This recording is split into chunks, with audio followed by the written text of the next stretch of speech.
तो दोस्तों welcome to IP centre. तो देखिए वीबीयू सेम 5 का जो एग्ज़ाम 2 फरवरी से स्टार्ट है, ठीक है।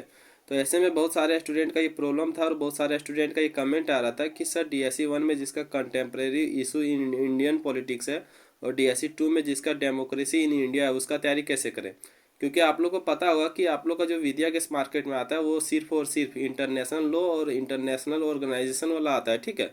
तो ऐसे में जिसका भी डीएससी 1 में कंटेम्प्रेरी इशू इंडियन पॉलिटिक्स है और जिसका डीएससी 2 में डेमोक्रेसी इन इंडिया है उसका उसका विद्या केस नहीं आता है, ठीक है। तो ऐसे में तैयारी कैसे करना है, देखिए आपको टेंशन नहीं लेना है। जितना भी आपका जो इंपॉर्टेंट क्वेश्चन होने वाला है और जितना भी आप लोग का वीवीआई क्वेश्चन होने वाला है, ठीक है, सबका हम तैयारी करवाएंगे और अच्छे से तैयारी करवाएंगे, ठीक है। तो सबसे पहले आप लोग को ये देख लेना है कि आपका डीएससी 1 में और डीएससी 2 में कौन सा पेपर है और आपको कैसे पता चलेगा। तो आपको तो इंटरनल एग्जाम अगर दिए होंगे तो आपको पता होगा। और दूसरी बात यह है कि एडमिट कार्ड आ गया तो अब एडमिट कार्ड में देख लीजिए कि आपका डीएससी 1 में और डीएससी 2 में कौन सा पेपर है, ठीक है। उसके बाद आप जो है तैयारी कीजिए। और देखिए हम फिर से बता रहे हैं कि इसका जो डीएससी 1 में और डीएससी 2 में जिसका भी contemporary issue in Indian politics है और डीएससी 2 में जिसका डेमोक्रेसी इन इंडिया है उसका विद्या के पेपर नहीं आता है, ठीक है। तो आपको तैयारी करना है तो अच्छे से तैयारी करना है क्योंकि ये जो सेम 5 है, ठीक है। अगर आप लोग जो बैक लग गया तो फिर आप लोग को 1 साल का वेट करना पड़ेगा, ठीक है। यानी कि सेम 5 में फेल नहीं होना है आपको, ठीक है। उसके बाद देखिए इस वीडियो में हम बात करेंगे तो इस वीडियो में जो जिसका भी डीएससी 1 में contemporary issue in Indian politics है उसका मोस्ट इंपॉर्टेंट क्वेश्चन की बात करेंगे, ठीक है, कि मोस्ट इंपॉर्टेंट क्वेश्चन क्या है।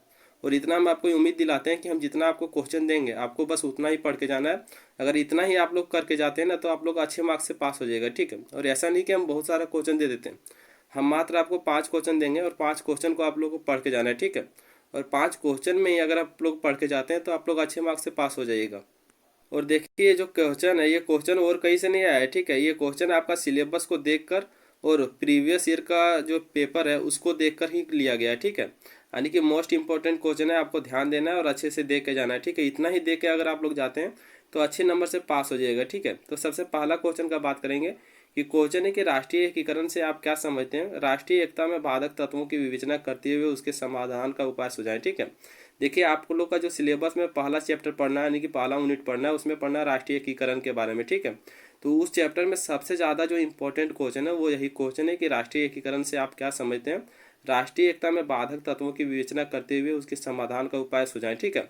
तो ये क्वेश्चन को आपको देख के जाना है। उसके बाद अगर बात करें कि ये सब क्वेश्चन का आंसर कहाँ से मिलेगा तो सबसे पहले आपको जो चैनल को सब्सक्राइब कर लेना है, ठीक है। क्योंकि जितना भी हम इंपॉर्टेंट क्वेश्चन होगा डीएससी 1 और डीएससी 2 में सबका हम क्वेश्चन आंसर करवाएंगे और आपके एग्जाम से पहले करवाएंगे और अच्छे ढंग से करवाएंगे, ठीक है। और जिसका भी डीएससी 1 में कंटेम्प्रेरी इसी इन इंडियन पॉलिटिक्स है और डीएससी 2 में डेमोक्रेसी इन इंडिया है उसके साथ भी वीडियो को शेयर करना है, ठीक है, ताकि उसको भी हेल्प हो, ठीक है। उसके बाद देखिए जो सेकंड क्वेश्चन है, सेकंड क्वेश्चन है कि पंथ निरपेक्षता से आप क्या समझते हैं। भारतीय राष्ट्रीय एकता में पंथ निरपेक्षता की क्या भूमिका है, ठीक है। तो देखिए ये सब क्वेश्चन को आपको देख के जाना है। आप लोग को बस इतना देख के जाना है कि पंथ निरपेक्षता से आप लोग क्या समझते हैं। अगर इतना ही देख के जाते हैं तो आप लोग अच्छे से लिख सकते हैं, ठीक है।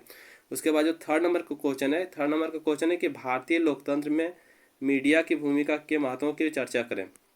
ये भी क्वेश्चन मोस्ट इंपॉर्टेंट क्वेश्चन है। और देखिए हम बार बार आप लोग को बोल रहे हैं कि हम जितना क्वेश्चन आप लोग को मात्र 5 क्वेश्चन दे रहे हैं, ठीक है।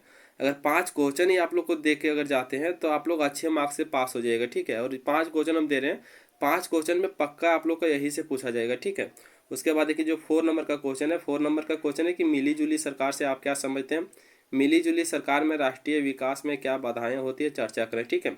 या फिर यही क्वेश्चन को इस प्रकार से भी पढ़ सकते हैं कि मिली जुली सरकार से आप क्या समझते हैं। तो ये सब क्वेश्चन को आपको पढ़ के जाना है, ठीक है, और अच्छे से पढ़ के जाना है। और अगर आप लोग अच्छे से तैयारी करना चाहते हैं तो चैनल को सब्सक्राइब कर लीजिएगा और जिसका भी सेम पेपर है उसके साथ भी वीडियो को शेयर कीजिएगा, ठीक है। अगर इस वीडियो में अच्छा रिस्पॉन्स मिलता है यानी कि इस वीडियो में अच्छा व्यू जाता है, ठीक है, तो हम इसका जितना भी क्वेश्चन आंसर है सबका हम अच्छे से करवाएंगे और आप लोग का एग्जाम से पहले करवाएंगे, ठीक है।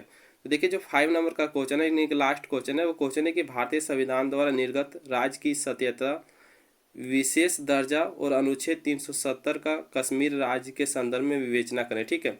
ये भी क्वेश्चन मोस्ट इंपॉर्टेंट क्वेश्चन है। देखिए हम बार बार आप लोग को बता रहे हैं कि हम मात्र आप लोग को 5 क्वेश्चन इसलिए दिए हैं क्योंकि 5 क्वेश्चन सबसे ज़्यादा इंपॉर्टेंट क्वेश्चन है, ठीक है। 5 क्वेश्चन जो सबसे ज़्यादा इंपॉर्टेंट क्वेश्चन है इसलिए हम मात्र आप लोग को 5 क्वेश्चन ही दिए हैं और आप लोग को पाँचों को पढ़ के जाना, अच्छे से समझ के जाना है, ठीक है।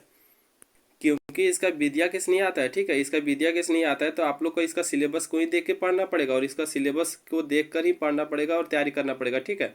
तो आपको अगर अच्छे से तैयारी करना चाहते हैं तो वीडियो को लाइक कीजिएगा और चैनल को सब्सक्राइब कीजिएगा। उसके बाद जिसका सेम पेपर है उसके साथ भी वीडियो को शेयर कीजिएगा, ठीक है, ताकि उसको भी हेल्प हो सके और अच्छे से तैयारी हो सके। और एक क्वेश्चन और आप लोग को देख के जाना है कि भारत में नक्सलवाद पर चर्चा करें, ठीक है, यानी कि भारत में नक्सलवाद पर चर्चा करें, ये क्वेश्चन भी आप लोग के लिए इंपॉर्टेंट है, ठीक है। तो इतना क्वेश्चन आप लोग को देख के ही जाना है, ठीक है। और आप लोग अच्छे से अगर तैयारी करना चाहते हैं तो चैनल को सब्सक्राइब कर लीजिएगा और वीडियो को शेयर भी कीजिएगा। बाकी इसका तैयारी जो है वो हम आपके एग्ज़ाम से पहले करवाने का प्रयास करेंगे, ठीक है।